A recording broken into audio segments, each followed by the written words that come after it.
All right, ladies and gentlemen, as I was changing the money the other time, I had somebody greeted me in my Nigerian dialect in Yoruba. The person said, "Oh, Egbon Ekaro." I was like, "Who is this?" So I had to bring him to the camera because he's a Nigerian. So I want to talk with him. So, hello, sir. How are you, sir? How are you? Good morning. Okay, morning. Sorry, please. I want you to tell my viewers what is your name? My name is Razak Idowu. Rasaki Idowu. In fact, that is a real Nigerian name, a real Yoruba name. That's very good. So, Mr. Rasaki Idowu, this is not Nigeria. This is Sierra Leone, and it is even the border town between Sierra Leone and Freetown. What are you doing here, sir? Actually, I'm here to try to find my way forward, but this is not looking normal. But still, I'm trying my best. So, how did you get here? We travel from Nigeria Okay. to Benin, from Benin to Togo, from Togo came in Ghana, Accra, which is Accra. From there, we came in. Wow, you traveled by road Yes, obvious. all the way from Nigeria. Yes, Okay, now, so you now got to this place and you decided to stop. yes. So you have not been to Freetown. I've never been in Oh, Freetown you have before. not been to Freetown. Wow. So how now that journey, because I know some people do travel by road. I have never done it before anyway. But how is that experience going by road from Nigeria? I know you are also looking for greener pasture, right? So now tell me, is it that easy going by road? It's not easy to go by road. It's because if you don't have money, you find yourself where the life that you never experienced in your life before. So to travel by road is very ridiculous.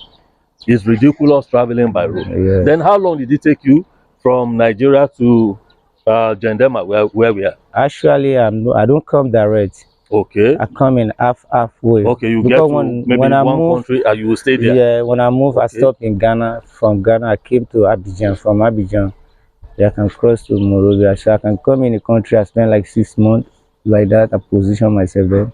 I continue my journey. Okay, I think I understand. Now, let me, I don't want to ask too much personal questions, but I will ask them maybe behind the scene when we are done with this interview. Now, you mentioned Ghana, you mentioned Cote d'Ivoire, Benin. and Benin. Togo. Okay, now Benin, they speak French. Yes.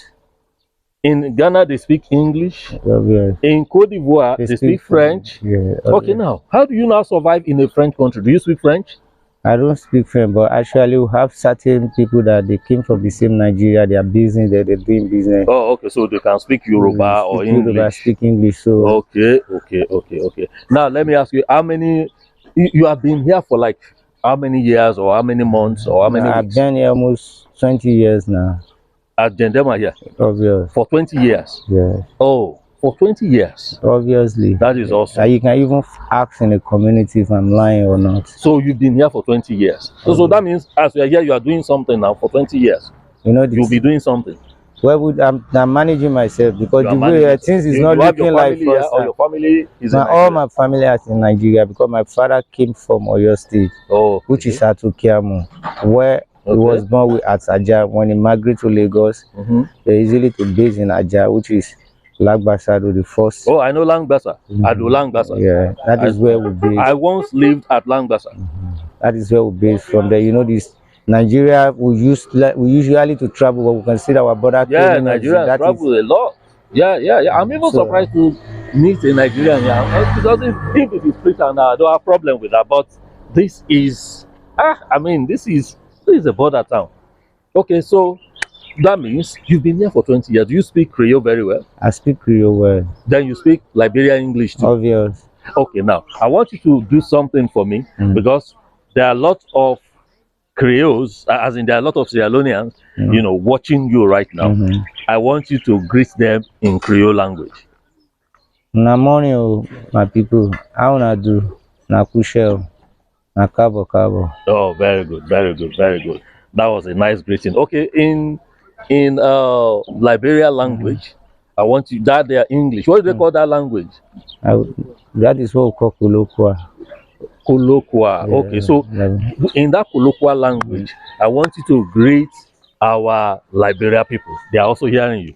Your morning, my people. I just left. Your morning. Oh, very good, very good. And finally, before we end it now, I want you to greet our Nigeria people, the Yorubas. I want you to greet them in Yoruba language. Yeah. Àwọn èèyàn tèmi ẹ káàárọ̀ o. Báwo lẹ sùn? Báwo ni gbogbo nǹkan? Very good. Ẹ ṣé gan, Ọlọ́run á wà pẹ̀lú wọn. Very good. Amen. Amen. Thank you so much, Mr. Razak. God bless you, sir. Amen.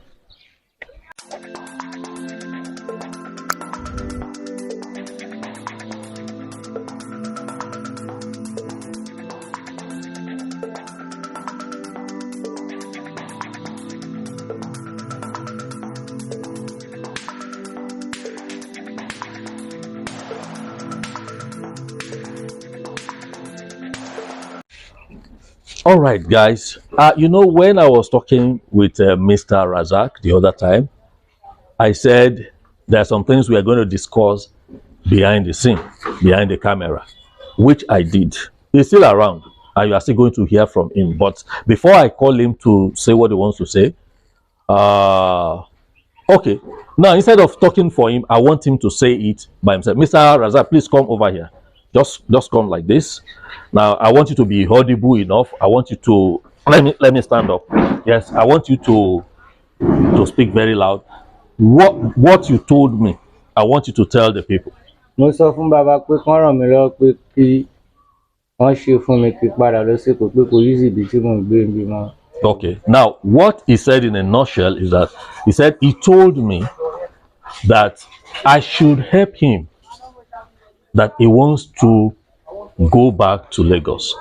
You remember he said he has been here for 20 years, and I never knew I'm going to meet a Nigerian here. I never even thought of that, let alone somebody from my tribe. He has been here for 20 years. I told him, I said, you left Lagos 2003. I said, that time, 2003, that you left Lagos, Lagos was like a village. 2023, Lagos is like London.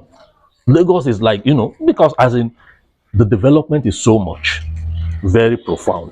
Now, why I am bringing him back again, you know, is for him to say what he wants. He needs people to take him back to Nigeria. And I discussed with him, I said, between going back to Nigeria and settling down here, having a business, which one do you want? Because left to me, I would have said, okay, let's stay here, start doing business, and that you'll be fine. But he said he wants to go back to Nigeria. And I understand somebody who has left his family, that's father, mother, maybe they are even late now, we never can tell. And behind the scene, he told me he was married to a Sierra Leonean here, but unfortunately, the woman passed on, the woman died, and the woman had 2 children for him. The 2 children also died. So he's left alone. You can imagine the kind of emotional, torture, the kind of trauma he will be having, you know. Depression is real, guys, and we all know that depression is real. So I want us to help him. So if you are there, maybe you just, as you are watching this video, you feel you can help Mr. Razak, please contact me, then I'll get back to him. Thank you so much.